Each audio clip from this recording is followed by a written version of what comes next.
If you have kids in your life, you've almost certainly heard of Roblox, right? It's a huge part of their world. But for a lot of us parents, it can feel like this confusing, kind of chaotic universe we don't really get. So today, we're going to demystify it.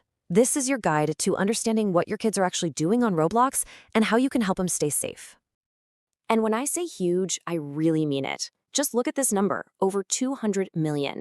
That's how many people are playing Roblox every single month. To give you some perspective, that's like the entire population of Brazil logging on to play. And the main audience? We're talking kids between 9 and 12 years old. So yeah, this isn't some niche thing, it's a massive cultural hub for a whole generation. Okay, so let's get this one thing straight because it's the most important piece of the puzzle.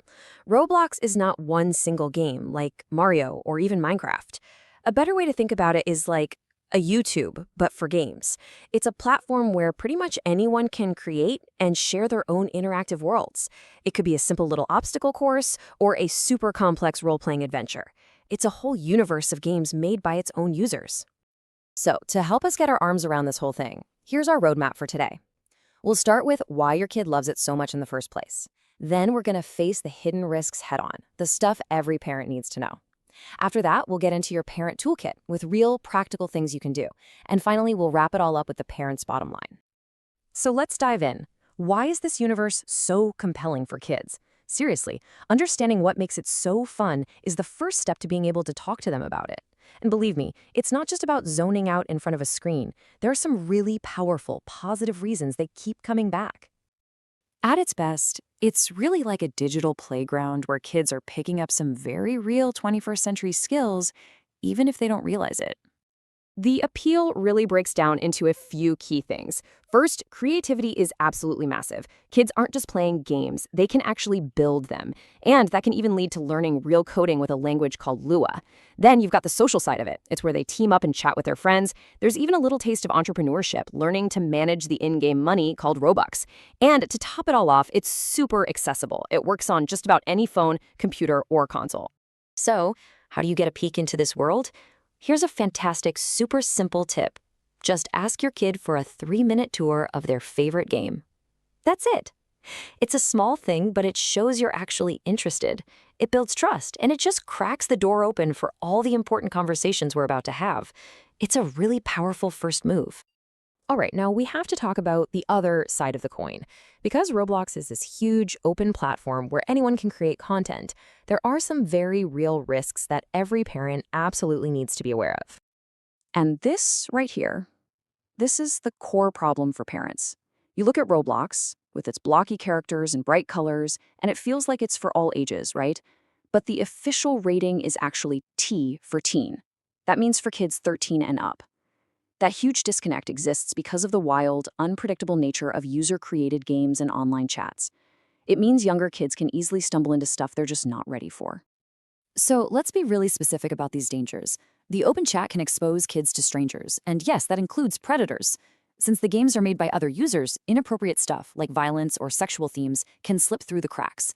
Then there are the scams. These free Robux offers are everywhere, and they're designed to steal accounts or personal data. The platform also collects user data, like location. And finally, there's that constant pressure to buy more and more Robux. Okay, I know that list can feel pretty heavy, but here's the good news. You are not powerless here, not at all. Roblox actually gives you a pretty solid toolkit to work with, and we're about to walk through exactly how to use it.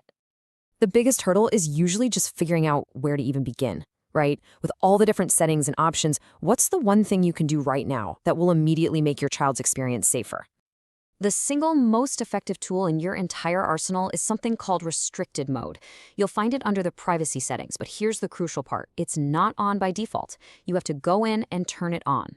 Once you do, Roblox automatically dials back the chat features and limits the games your kid can play to a much smaller, curated list that's been vetted as being more appropriate. But just turning on restricted mode isn't enough. The next absolutely essential step is to set a parent PIN. Think of it like a lock. It prevents your kid from just going right back into the settings and turning restricted mode off again. Without that PIN, any safety settings you put in place can be changed in about 5 seconds. And to really round out your safety net, here are a few other must-dos. Link their account to your email. It gives you more oversight. To avoid any surprise credit card bills, set a monthly spending limit or just use prepaid gift cards. Make it a regular thing to sit down and review their friend list with them. And finally, make sure you have their login info so you can check in on their account from your own phone or computer. Now, all those tech settings are vital, but, and this is a big but, they're not the whole solution. Your most powerful safety tool isn't a setting at all. It's conversation. The technology can build the guardrails, but it's your guidance that's going to help them steer. So here's a script you can literally use with your kid tonight. It's not a lecture, it's a game plan. It teaches them how to spot a scam, and more importantly, it gives them permission to come tell you about it without worrying they'll get in trouble. That last part is key. We'll report it together. It makes you a team. Really, this all comes down to a few simple habits. Jump in and play with them sometimes. Stay curious with easy questions like, hey, what game are you playing today? Use what's happening in the game to talk about being a good digital citizen. You know, what it means to be kind online and why we never, ever share personal info. And actually practice reporting and blocking users with them so they know exactly what to do if they feel weird or unsafe. So, we've looked at why they love it, the risks involved, and the tools you have. What's the one big idea we need to walk away with from all of this? Here's the bottom line. Roblox can be a fantastic, creative, and safe place for your kids, but that safety is not automatic. It depends entirely on you being actively involved. This is not a set it and forget it kind of thing. It takes vigilance, it takes conversation, and it takes a real commitment to staying plugged into your child's digital life. In the end, the most important safety setting isn't a button you click inside the app at all. It's that open line of communication you build with your child. So the real question this leaves you with is this: what conversation are you going to start tonight?